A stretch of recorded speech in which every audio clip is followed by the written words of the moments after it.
Cooler Master MM830 Gaming Mouse Review. Many features but lacks refinement.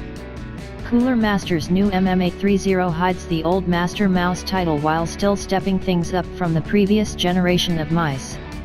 It looks to hit the premium segment of the market, with more RGB lighting, a higher maximum DPI, a unique D-pad and an OLED screen.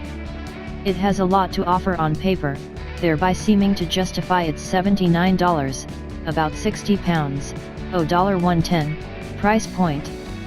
But, there are a few inconvenient aspects that make it a hard sell at that price. And, the Cooler Master MM830's value proposition gets even murkier when we consider that it's wading into the same waters as the best gaming mice out there. Cooler Master MM830 at Amazon for $63.35.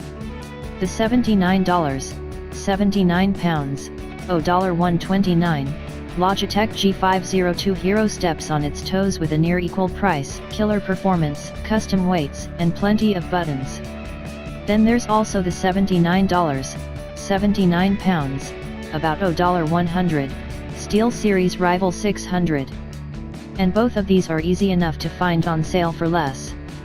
There's even the $59, about £45, $85, Corsair Iron Claw RGB that costs significantly less while performing like a big leaguer.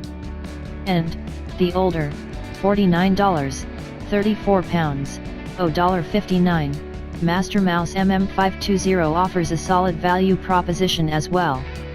The MM830 is a commendable mouse in most aspects.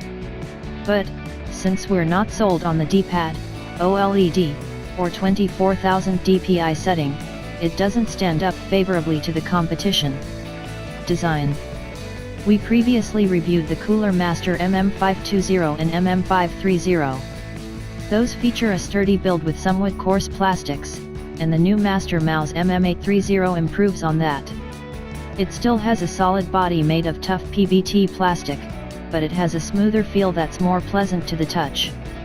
We put pressure on all sides to see if it has any flex, and the MM830 doesn't budge. Even the main mouse buttons have very little space to get underneath, making it unlikely we'd accidentally pry them off.